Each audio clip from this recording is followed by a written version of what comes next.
मुसीबत। दीपक, तू आ गया, हम तो तेरा ही इंतज़ार कर रहे थे। दीपक घर के बाहर कार पार्क कर बरामदे में आया ही था कि देखा माँ बाबूजी अपने सामान के साथ कहीं बाहर जाने को तैयार खड़े थे। इतने में कैब भी आ गई। आप लोग कहीं जा रहे हो? दीपक ने पूछा। हाँ, हम छोटे के पास जा रहे हैं। यहाँ तो बहू से हमारा काम नहीं होता। कब तक हम बूढ़ा बूढ़ी उसकी सेवा चाकरी करेंगे, इसीलिए सोचा कि छोटे बेटे के पास ही चले जाएं। वैसे भी छोटी बहू कब से कह रही है वहाँ आने के लिए। अच्छा, रूपा तो घर पर ही है ना?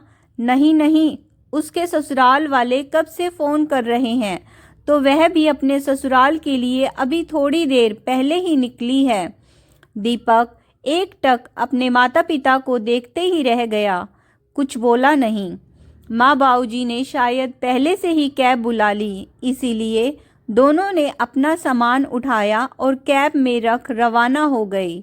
हमेशा कमर दर्द का बहाना करने वाली माँ ने आज बैग उठा लिया। देखकर दीपक हैरान था। जितनी सफुर्ती से बाबूजी कैब में बैठे थे, लगा ही नहीं कि कभी उनके घुटने में दर्द रहा होगा। और रूपा, जिसे अपने ससुराल में हमेशा कमी ही नजर आती है और पिछले 2 महीने से ससुराल जाने को तैयार नहीं थी, वह भी आज अपने ससुराल रवाना हो गई। कुछ देर दीपक वहीं खड़ा रहा, अपनों की एहसान फरामोशी को देखते हुए।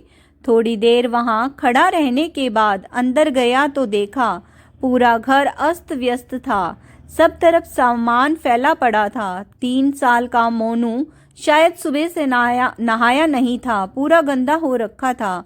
और 5 साल की सीनू बाल पूरी तरह से उलझे हुए और कपड़े भी गंदे पहने हुए थी। बेचारी दूध ब्रेड से ही अपना और अपने भाई का पेट भर रही थी। ब्रेड सेकना तो क्या आता होगा, इसीलिए कच्ची ब्रेड ही दूध में डुबो डुबो कर दोनों भाई बहन खा रहे थे। उसमें भी बर्तनों का कोई पता नहीं, दूध की भगोनी ही लेकर बैठे हुए थे, जबकि ब्रेड का पैकेट जैसे तैसे फटा हुआ उसी में से ब्रेड लेकर खा रहे थे। साफ पता चल रहा था कि माँ, बाबूजी और रूपा ने सुबह से कुछ भी काम नहीं किया था। अंदर अपने कमरे में गया तो देखा नीतू पलंग पर लेटी अपनी किस्मत पर रो रही थी। दीपक को देख अपने आंसू साफ किए। तुमने कुछ खाया या नहीं? दीपक का ये सवाल सुनते ही नीतू जोर जोर से रोने लगी। दीपक जानता था उसने कुछ नहीं खाया होगा, माता पिता और बहन ने कुछ बनाकर दिया नहीं होगा, और फ़ोन से ऑर्डर कर नहीं सकती थी क्योंकि उसका मोबाइल तो खुद दीपक ने तोड़ दिया था। क्या गलती थी मेरी? मैंने तो सबकी सेवा की हमेशा, बदले में यह सिला मिला। मेरा पैर क्या फ्रैक्चर हुआ कि सब मुझे छोड़कर चले गए। मेरे बच्चों की तरफ भी किसी ने ध्यान नहीं दिया। गलती तुम्हारी नहीं है, गलती मेरी है। मैंने ही उन लोगों को तवज्जो सबसे ज़्यादा दी थी, तुम लोगों से भी ऊपर। हमेशा उनकी बात मानी, तुम्हें भी ज़बरदस्ती हर बात को मानने पर मजबूर किया। पर आज जब मेरे परिवार को उनकी ज़रूरत थी कि वो लोग मुझे छोड़कर छोटे के पास चले गए। दीपक ने नीतू के आंसू पोंछते हुए कहा, तुम फिक्र मत करो, मैं हूं ना, मैं संभाल लूँगा, बस तुम हिम्मत बनाए रखना। ठीक है, दीपक ने नीतू का चेहरा अपने दोनों हाथों में लेते हुए कहा।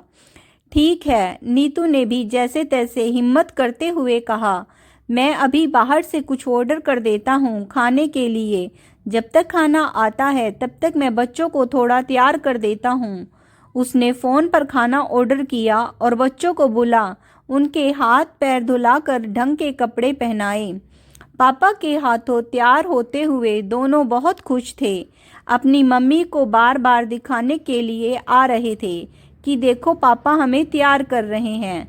मम्मा देखो पापा ने मेरी चोटी बनाई। नन्हा मोनू ज़्यादा बोल नहीं पाता, सिर्फ अपनी ड्रेस पर हाथ रखकर इतना ही बोला, पापा मम्मा पापा। अपने बच्चों को इतना खुश देखकर नीतू को याद आया कि वो दिन जब वह दुल्हन बनकर इस घर में आई थी, दीपक घर का बड़ा बेटा, सास ससुर देवर वीरेंद्र और एक शादीशुदा ननद रूपा थी, जो अपने ससुराल में कम और मायके में ज़्यादा दिखती थी। बेटे से पहले बेटी का विवाह किया गया था। दीपक अपने माता पिता और परिवार को बहुत मानता था। अपनी इच्छा और खुशियों के ऊपर अपने परिवार को रखता था। इसीलिए नीतू के लिए कई तरह के नियम और कानून थे।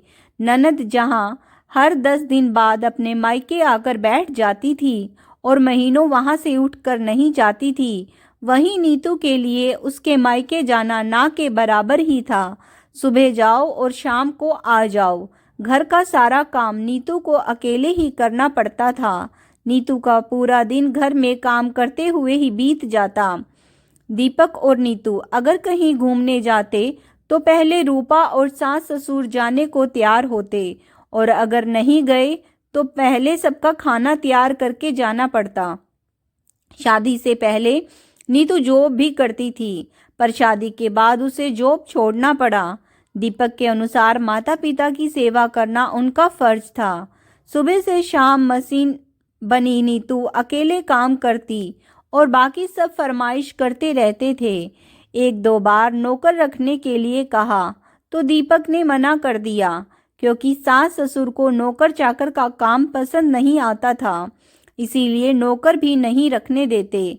जब सीनू हुई तब तक वीरेंद्र की भी शादी हो चुकी थी। देवरानी पूजा ने आकर सब संभाल लिया था, पर सास ससुर और ननद का रवैया वही रहा। नेग लेने में सभी आगे आ जाते, पर काम करने के मामले में सब पीछे हो जाते। जब वीरेंद्र पूजा दूसरे शहर शिफ्ट हुए तब कुछ दिन सास ससुर उसके साथ भी रहे, पर पूजा के घर में नौकर काम करते थे और उससे जितना होता वह उतना ही काम करती थी। इसीलिए सारी फरमाइशें वहाँ नहीं चलती, तो सास ससुर नीतू के पास रहना ही पसंद करते, क्योंकि वो जानते थे यहाँ दीपक के रहते नीतू की मनमर्जी नहीं चल सकती। अभी सप्ताह भर पहले ही अचानक बारिश का मौसम हो गया, तो रूपा ने उसे आवाज़ लगाई, भाभी बाहर बारिश का मौसम हो गया है, फटाफट से कपड़े ले आओ। रसोई में पकोड़े तलते हुए नीतू शायद फ़ोन पर भी बात कर रही थी, इसीलिए उसने रूपा से कहा, दीदी मैं पकोड़े तल रही हूँ, आज कपड़े आप ले आओ प्लीज़। तुम्हें शर्म नहीं आती? तुम्हारे रहते रूपा कपड़े लेकर आएगी, सासू माँ चिल्लाई। उनकी आवाज़ सुनकर दीपक बाहर आ गया। क्या हुआ माँ, क्यों चिल्ला रही हो? देख तेरी पत्नी को, कामचोर होती जा रही है, रूपा से काम करवा रही है। अब हम भारी होते जा रहे हैं इस पर। नहीं होती है सेवा तो बोल दे, हम छोटे के पास चले जाएंगे। ऐसे कैसे कह रही हो माँ, मैं अभी समझाता हूँ। नीतू नीतू लगभग चिल्लाते हुए ही दीपक रसोई में गया और नीतू के मोबाइल को फेंकते हुए जोर से नीतू को डांटने लगा। दीपक ने डांट लगाई तो अपने हाथ धोकर रसोई में काम करती हुई नीतू को ही छत पर भागना पड़ा। कपड़े उतार कर लाते समय रास्ते में पैर फिसला और सीढ़ियों से नीचे गिर गई और पैर फ्रैक्चर हो गया। नीतू की चीखने की आवाज़ सुनकर दीपक दौड़ता हुआ आया और उसे गोद में उठाकर फटाफट कार में बिठाकर हॉस्पिटल ले गया, जहां उसके दाहिने पैर में मेजर फ्रैक्चर बताया गया, जिसे ठीक होने में लगभग 1.5 से 2 महीने लग जाएंगे। 4-5 दिन तो हॉस्पिटल में ही रही। उसके बाद दीपक उसे घर लेकर आया तो असली परेशानी तो अब शुरू हुई। सास ससुर ने पूजा को फ़ोन कर दिया कि वह आकर यहाँ संभाल ले, पर पूजा जानती थी कि वो नीतू की सेवा करने के लिए नहीं बल्कि खुद की सेवा करने के लिए बुला रहे हैं। वह जानती थी कि अगर वह आने से मना कर देगी तो वो लोग खुद से यहाँ आ जाएंगे, और यही मौका है दीपक भैया की आंखों पर से अपने माता पिता और बहन के नाम की पट्टी हटाने का। नहीं तो बेचारी नीतू भाभी जिंदगी भर परेशान होती रहेंगी। मौका देख उन्होंने अपने कमान में से तीर छोड़ा।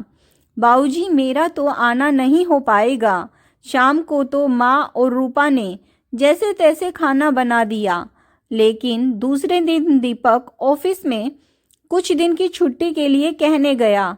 तब वापस लौटा तो देखा माँ बाबूजी घर से छोटे के पास जाने के रवाना हो रहे हैं। इतने में खाना आ गया तो दीपक खाना लेकर कमरे में आ गया। चलो बेटा, आज पापा तुम लोगों को खाना परोसेंगे, यहाँ जल्दी से आओ। दीपक की आवाज़ सुनकर बच्चे कमरे में आ गए और नीतू के पास जाकर बैठ गए। आज पहली बार दीपक, नीतू, सीनू और मोनू ने साथ में खाना खाया। थोड़ी देर बाद दीपक के फ़ोन पर नीतू के लिए पूजा का फ़ोन आ गया।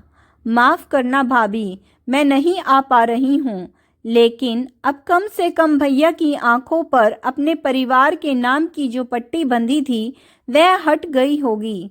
वैसे फिक्र मत करो, मैंने एजेंसी में बात कर ली है, कल वो लोग मेड भिजवा देंगे घर पर। भैया से कहिएगा सब संभाल लेंगे। थैंक यू पूजा। अरे आप मेरी बड़ी बहन है, इसमें थैंक यू की क्या बात है। वीरेंद्र के ऑफिस में काम ज़्यादा है, इसीलिए मैं अपने परिवार के लिए कुछ भी नहीं कर पा रही हूँ। लेकिन सबसे बड़ी खुशी की बात है भाभी कि ये सब देख सुनकर भैया को समझ में आ गया कि कुछ रिश्ते स्वार्थी होते हैं, उनके लिए अपनों का मन नहीं मारना चाहिए, कहकर पूजा ने फ़ोन रख दिया। दोस्तों, आज की कहानी कैसी लगी कमेंट्स करके ज़रूर बताइएगा। अगर आप सबको कहानी पसंद आई है, please like, share and subscribe my channel stories bye Sunita Saini. कहानी को सुनने के लिए आप सब लोगों का बहुत बहुत धन्यवाद।